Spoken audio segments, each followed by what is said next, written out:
So with so many online gurus and information everywhere about what to do in property and how to get into property, it can often be difficult to know where to start. So what we're going to be doing today is looking at 5 key things that you can take away today to start looking at how you can get into property with low or no money involved. Hi everybody, welcome to the journey of a property investor, where we aim to use these podcasts to get as much information out to you as possible about not just being in property, but how to get into property and all of the other things that surround it. So today I'm joined by co-host Mike Turner, and my name's Dave Guest. I'm going to be your host today. So before we get started today, we've got Agony Uncle section of the podcast. This is where if you leave any comments below, any questions below, we'll take a look for them and see if we can get an answer for you. So today's question is from Heather Foland, one of our PIN members. Is it better to remortgage or just release equity? So Heather, Mike, given your previous role or life as a mortgage broker, do you want to take this one? I'll certainly give it a try. First thing I will say, Dave, is that I'm not giving any financial advice. That's a very good point, okay? So this is just an educated opinion, Heather, and everybody else watching. As with everything with mortgages, the answer is, well, it depends. And, in some cases, it could be better to change lender and to remortgage, or even to remortgage with the same lender. Just before you go into this full flow, there might be people watching who don't know the difference between releasing equity and remortgaging a property. Should we just cover that? So, releasing equity? Yeah, so releasing equity and remortgaging could actually be the same thing. Mm-hmm. It's probably a good assumption, I think, releasing equity, to assume maybe that is out your own property. So, okay, I think the question is, they're looking to release equity. Is it better to stick with the same lender or to remortgage to a different lender in order to release that equity? Okay. Yeah. So, and the answer is always, well, it depends. And a good broker will give you some proper advice as to the best courses of action and the options available to you. But just to cover the bases, so having equity in a property, if you've got a property worth $200,000 and you've got a £100,000 mortgage, you have £100,000 of equity. Yes. Okay? So that's your ownership in the property. The bank has got a charge on the other $100,000. If you want to release that equity, you can stay with the same mortgage lender. So they've got an established relationship with you. So, if you're up to date with payments and you've got good credit and, they understand the property, and depending on if the property's gone up in value, they may want to revalue it depending on how long you've had it or if you've done any works or extensions to it. So you might increase the value of a property and then remortgage it to release some of that equity. Or you could stay with the same lender and you could get what's called a further advance. So you go to lender A and you say, lender A, I'd like to borrow more money against my home. And they'll say, okay, well, it's worth 200,000. You've got 100,000 of equity. Based on your affordability and your income, we'll allow you to release X amount of money from that property. And it's a good place to start, isn't it? Because, you've often got money locked up in there. I think the one thing I would point out, though, is you're pulling that money out at a certain rate, aren't you? Let's just say 5%. Mm-hmm. So if you're taking money out of your own or a property in your portfolio, you've got to make sure that whatever you put that money into makes that 5% plus some more on top. Otherwise, it's not worth it, is it? What I would say actually is that it's important to understand that when you do get a further advance, it's actually a separate mortgage product to the first mortgage. So you effectively have 2 mortgages with the same lender. So you can have 2 account numbers and they can be on different interest rates. And so, you've obviously got to make sure that while you're releasing that equity, be clear on what the purpose of the equity is for. And the lender may well indeed ask you what it's for. Yeah. So there's a nuance there with going with the same lender as opposed to remortgaging to a new lender. So if you remortgage to a new lender, you're going to have to go through the whole underwriting process again. So you're going to need to do a full mortgage application. They're going to need to do the background checks, make sure that the affordability stacks. But you would then effectively have one mortgage to the full amount as opposed to maybe having 2 separate accounts with the same lender. And so there's maybe some nuance and something. So it is quite a technical thing, but I think the simple answer is what you said first, wasn't it? Yeah. Have a good mortgage broker. Tell them exactly what you want to do, what you want to achieve, in what time scales. And beyond that, just make sure that the deal you're putting, or whatever it is you're putting the money into, it all stacks. And Yeah. one thing that I did when I first did this was I made sure that irrespective of what I was putting it in, I could afford that deal, Absolutely, yeah. that mortgage product outside of that. Heather, hope that's answered your question, and I hope everybody else has taken some value from that as well. So, Mike, shall we get into the content for this for today's podcast? Let's get started. And today we're going to be looking at 5 key things that you can start to get you started in property with little or no money. So, Mike, I think this is an interesting one. And from the point for me is there is so much content out there of how you can get into property with no money, do this strategy, that strategy. And I think it can be absolutely overwhelming out there for people if you're new to this but know you want to get into it. Absolutely, yeah. 5 key things. Where would you recommend to start? What is number 1? The first thing that you should do is to figure out why you're getting started. What is it that is motivating you or driving you? Almost like a goal. Yeah. So what's compelling you to action? Yeah. And, you need to guide that compelling feeling or emotion that's going to take you in the direction that you want to go. And of course, with anything, when you're starting out anything, Stephen Covey, 7 Habits of Highly Effective People, you've got to start with the end in mind. So I would say if you're starting out in property, you need to set yourself some goals.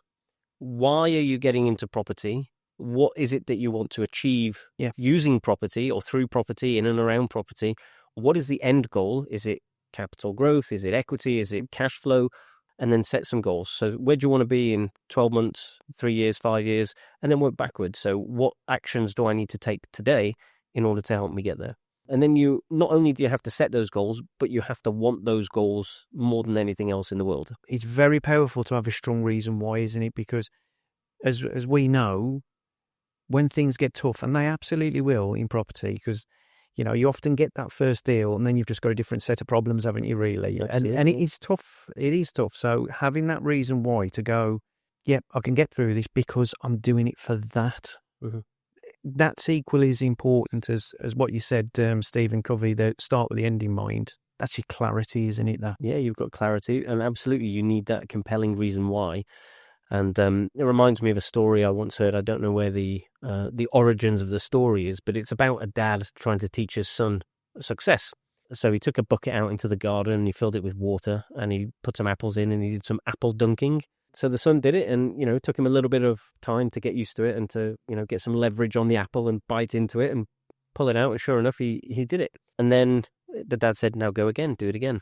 And when the son went in and dunked his head, the dad held the head son in the bucket of water. And of course, that's a little unusual. And the son's like a little bit puzzled about what's going on. He gets the apple in his mouth, but the dad keeps his head in the water, and he starts fighting, he starts panicking a little bit. He's like, "Oh, well, why is he keeping my head in the water?" And the dad did it for just about the right enough time to make the son still be alive. Get his adrenaline going. He's still alive, of course. Yeah. And reported to social services, by the way. Yeah. But anyway, the dad then pulls his son's head out of the water and he says, "Well done, you've got the apple, but how much did you want to breathe?" And the son, of course, is, he wanted to breathe to survive. And he said, when you want success as much as you wanted oxygen, that's when you're going to compel yourself to move forward. And that's when you're going to start achieving your goals. And you have to have a big enough and a compelling enough reason why to actually drive yourself forward, to get up early, to that's a weakness of mine, by the way. Let's not go there. Well, you've got to be. We could do some apple dunking there, and I could make you get up early. Okay, well, can we have an object lesson next time? We'll do the apple bobbing. So it's have that goal backed up with that very compelling, motivating reason why, and then making sure that you stick to it. Yeah. So point number 2. If I had to say point number 2, I think I would say get to know your area, or an area. But I would say get to know your area first. And by that I mean, what are the house prices around there? What sells quick? What takes a long time? If you don't know the prices in an area, you don't know what a good deal is or could be. Even if you don't end up investing in that area, it's transferable. So, look to see, okay, what's on the market at the moment? What's selling on the market? So, what's sold subject to contract? And then having a look on the land registry information that's on Rightmove and all these tools now to see what stuff's sold for. Because if you start to collate those three, you can get a feel for where the market's at in that area. Yeah, like I say, if you don't get that and you don't know in an area, you're never going to be able to have that solid point to work backwards to stack. If I was new to property then, and I was, let's say I've set myself some goals, and now I need to go out and find my area, what would I need to do to actually get to know my area? Like, what actions can I take? Well, I think the first thing is good areas, bad areas. You know, in any place, you can go the other side of a train track, a river, a main road, and it goes from being a nice area to a really bad area. Well, you don't want to be buying there, do you? South of the tracks is always sounds like a bad idea. Yeah. But... So get to know an area where stuff works, and then get to know the house prices on top of that, so you know what stuff goes for, and then look at rental prices. So what does stuff rent out for? Speak to estate agents, letting agents, you know. I always used to ask letting agents when I was learning areas, I'd say, what do you need more of and where? Because they'll turn around and go, that area there is phenomenal. We could all day long. So, you know, that's a good start. Then you can start looking at how much are they? What do they sell for? How quick do they sell? And then that's when you start to get out there, you'll know if you're going to spot a good deal. I spoke to someone not so long back at a property event. And they said, I missed out on a deal not so long back. I said, oh, okay. So where was it? And they told me where it was, and it was in their area. And I said, how much was you going to buy it for? Well, I think they wanted this much. I was like, well, was it a good deal? I don't know. I said, well, what are the worth around there? I don't know. And I'm thinking, oh, my life, that is frightening. The fact that you don't know how much something's worth. You don't know what you're buying, do you, or what you're going to make? Yeah, and I think talking to agents and going out there is a great resource because they've got local knowledge. Yep. They are experts, so-called experts in the area. There's, the idea is that they know the good streets and the bad streets and the areas to avoid. And I think if you're going to go into an agent and you're going to have those conversations with them, if it's a letting agent, where do you need more stock, or which areas, rent particularly well or quickly, and what are the rates? If you position yourself that you're looking to acquire some properties in an area where they've got more demand than others, then you're straight away going to come across as somebody that actually is maybe a little bit different to the others and knows what they're talking about, right? Then you know what you're doing. You're not just going in there and I've been on a course, I'm going to go in and buy a 30% below market value property, or where are your lease option deals, or these sorts of questions that sometimes people ask. And you're going to build instant rapport and credibility with the agents, and they're going to be far more likely to let you know when opportunities arise. And yeah, absolutely, getting to know your area is key. So point number 3, I'm going to go to you for this one. What would you say point number 3 is? I suppose following on from the last point about knowing your area, I think not only do you need to know your area, but you need to know what is a deal in that area. And part of that comes down to knowing what you can do with various different types of properties, what strategies might be available to you. And I speak to people day in, day out, and, they generally have 3 big challenges. So they can't find deals, they can't find investors, and they don't have the money. And it's clear to me that they don't actually know what deals are. Yeah. And the trouble is they don't know, and I don't know if you've heard of the red car theory. I'm not sure. Tell me, Benny. Okay, so the red car theory. Can we ask who was it that found that originally... Sunny Zulu, that's it, yeah. So Sunny Zulu. Oh, so this is an actual thing? Yeah, this is not something you made up. No, I've not made it up. No, I've heard it. When you said the red car, I thought you made something up. Okay. Yeah, I've heard it lots of times. Yes.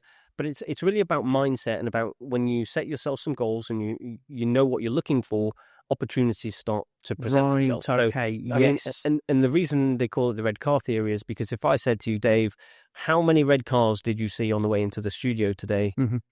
No idea. Exactly. Because you didn't know that I was going to ask you about the red cars, right? But if I said to you, I'm going to pay you £100 for every red car that you see on your way from the studio back to home, you're going to tell me exactly how many red cars you've seen, where you saw them, probably tell me what the car make and model was, knowing your love of cars. I might tell you there's a few more as well if you're paying him to pen a car. Exactly, yeah. I want photo evidence of the cars, by the way. But the point is that if you know that you're out there looking for red cars because you're incentivized, all of a sudden you're going to see red cars. Andy Gwynn talks about this. There's a part of your brain called the reticular activating sensor, I think it is, the RAS. And this Can we fact check? and, it, Yeah. and it's that with what alludes to you. Yeah. So yeah, actually, so I'll get what you're saying there. So this is about getting good at spotting things, loading it into that. Yeah. So it's about identifying your goals, understanding your area or your patch, or sometimes people call it your gold mine area. But also being able to identify the deals within that area to know what you're looking for. If you're looking for a HMO, what type of buildings or properties in that area do make good HMOs? Look at the license of registered HMOs and see which areas and which properties lend themselves well to those floor plan layouts. And if you see any for sale, doing your research and knowing your area, look at the floor plans of those properties. And then look at other floor plans of properties that are on the market that you may be able to amend. It's like looking for the really scruffy houses, isn't it? They jump out to me, they do. Yeah, the worst house on the best street, as they say. Yeah, they jump out to me because all you see is opportunity there, but that's no different to red car, is it really? No. So we've got setting the goal, backed with a strong reason why. We've got know your area. We've got, I'm going to call that last one, the red car. Well, you got to thank Sunny Zulu for that. So. We'll get him on the show. So point number 4, okay, I'm going to say environment. I've always said to the kids, if you hang around with 9 idiots, you'll be the 10th. And it's that whole thing, isn't it? You know, show me your friends, I'll show you your future. Well, that's your environment. Right. If you want to get into property, hang around with people who are doing property. So start getting out there, and I don't know whether that's like going to a PIN meeting or just hanging around with investors that you know, because that stuff rubs off, doesn't it? Yeah. Definitely heard that your net worth is the average of the 5 people that you spend the most time with or something like that. So, you know, if you want to be in property or you want to be wealthy and you're hanging around people that are not in property or that are not wealthy, then, you know, sometimes just a change of environment is going to make all the difference. Yeah, those things rub off. They do rub off, yeah. What would you say the 5th one is then? Mindset. Oh, I think mindset was... I'd class mindset with the first one. Or would you say it's telling everybody what you do? That is the making yourself think like you are a property investor. I think that is the... Okay, so if you're going to change the way that you think, what would you call that? I guess that's mindset, isn't it? Exactly, that's what I mean. Like mindset, it's not like if you can then change the way that you view and see and think about yourself, you know, that's going to help you to evolve as a person and to grow and to develop. And, you know, the first step of that would be, you know, start identifying as the person that you want to be already. And you can, is it the law of attraction or something where you, I don't know if that's the concept or the principle, but you basically want to manifest it. Yeah, that's it. You want to manifest. And so you basically change your mindset and start identifying as that person. If you want to become a fit person, start thinking like a fit person does now. And that's what's going to change your actions and behavior. It's the same with, you know, identify yourself as a property investor now. And actually, if you have that belief and that mindset that that's who your new identity, you've got to assume a new identity. You've got to sort of take off your old jacket and you've got to put on the new identity of your property investor jacket or whatever identity that you want to assume. If you make those choices and decisions, then you will start to change the way that you think, which will, you know, of course, that feeds into your change of behaviors, which is tied into your goals, of course, because you have to commit, but you have to have the right mindset, and that's going to give you the discipline. The mindset will give you the discipline to then take the steps to achieving the goals. And so if you then want to tie that back into the first one, it comes full circle, isn't it? It's like you've got this. Yes, and I think a great way of doing that, you know, is by getting out, just telling everyone what you do. And not just running around going, everyone, but just dropping it in conversations. Yeah. In fact, you know, that property I was telling you about that was a fire damaged property, had no roof, and I'd just missed out on getting that for 20 grand. Yeah. I was on a cricket trip going down to Lords to watch the cricket, and there was, you know, we had some people who I didn't know on the minibus who we would all come together as a big group and, you know, just talking on the way down, what do you do? And, you know, so we just started talking and I told him and then asked what he did, and he was a fire risk assessor. And I just thought, so you go into really bad properties that might be difficult to sell with potentially motivated sellers. And I said, so do you get many properties that are like, you know, where they've got to sell them and it's difficult? Yeah. So we swapped numbers, and that was I've been calling him every day. So yeah, and that only came about. I mean, I know I didn't get that deal. That is going to be an avenue of properties there where they'll come by, but that is off telling people what you do, because do you know what? You put all of these things together, don't you? So those 5 things that we've mentioned there. So once you load into your mind, right, these are my goals, this is my reason why, that's very strong and compelling, isn't it? That, especially when you believe it and you want it to happen, and you start to know an area, how does it work, and start to put yourself out there, and then start looking for the stuff like you said with the red car theory, all those things, and then you complement it with that mindset that you've said at the end. That's when all those things start to manifest, don't they? And things start to happen there. Yeah. Well, let's just take it back to what I first said. I said mindset, and the irony is mindset is that your mind is set, but actually we want to be changing our mindset. Yeah. So flexible. It should be mind flexible, or bendy mind, or whatever, I don't know. But it's about having the ability to change our views and perspectives.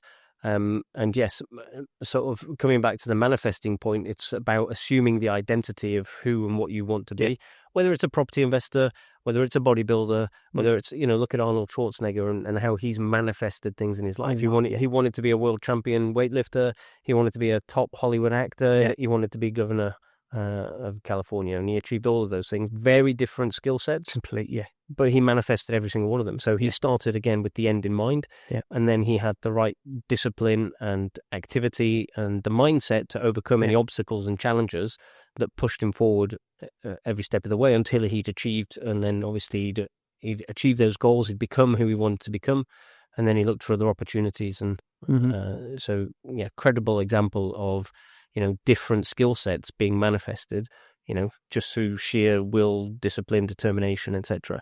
It's basically what we've discussed there, isn't it? Across the 5 points. So we know what he wants to do, put himself in an environment where he's got those people around him. Yeah. I mean, was it when he says he wanted to be a governor, and he says, if you want to get into, what's the best way to get into politics in America? And he said something like, marry a Kennedy or something like that. Is that right? Yeah. That is a committed environment if you did do that, to do such a thing. But mindset, environment, goals, and then just locking in on that and learning about what it is that you've got to do as well. Yeah, and I think all of these 5 points, they come together and they create a synergy that if you can actually start actioning them all, having the goals, understanding your area, understanding what deals are in your area. And the point we haven't really hit on there is if you've got no or low money. So actually, you do all those things, and you will start finding some deals. Yeah. And if you're in that right environment, and you've got people around you, I always think if the deal's right, the money will come. Yeah, absolutely. So the 4th point, environment.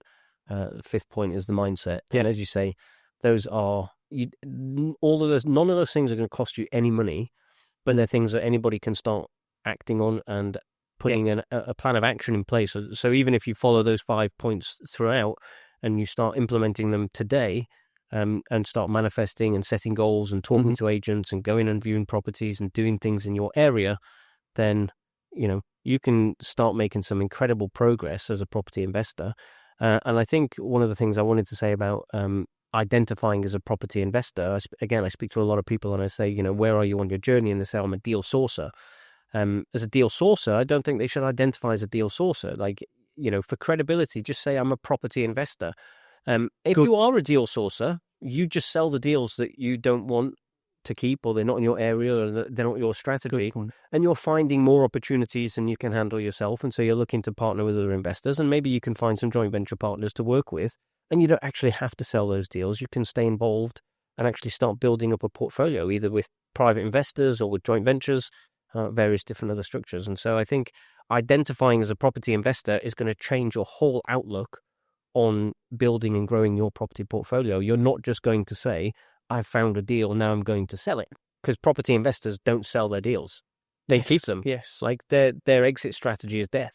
Yeah. Right? Or they pass them on to the kids, through companies. And that's a big difference between investors and traders, isn't it, really? Yeah. And deal sources are traders. Yeah. So if that's all you want to do, great. If you want to be a property investor and that's how you want to identify. If all you want to do, it is a great way into property, isn't it? Think about these 5 key points. It's with no or low money. So if you can get in and you can start selling deals to people, I mean, I know people who started off doing that, and the people who they've sold to have thought, you're good at this. I don't want you selling these to anyone else. And then bang, JV's formed there. Yeah, I'm absolutely not at all saying that it's not a good place to start. And actually, it is a great place to start. Yeah.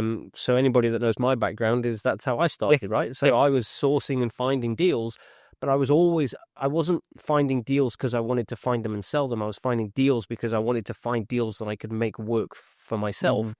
I didn't have any money at the time. And so, I was using it for cash flow and I was selling deals onto other investors. But absolutely, one of the highest value skills as a property investor is being able to find good deals.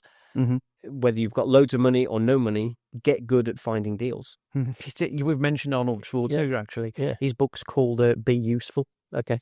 Yeah, right. And it's the same, isn't it, really? Just if you think about adding value, service, or that type of utility. I should put that one on my list. Yeah, it is a really good book. And I think, like you've mentioned, in terms of mindset, the guy's got a good, strong mindset in terms of what he's achieved in such a diverse career, hasn't he, over the years? Yeah, so some solid points there. And, of course, none of those cost any money and can be actioned straight away. And that's a great springboard or foundation to build on, I think. Brilliant. So there we have it. There's 5 key actions that you can take away today to get yourself into property. It's not the be all and end all, though. There is a lot more that comes after that on the whole journey of property investing.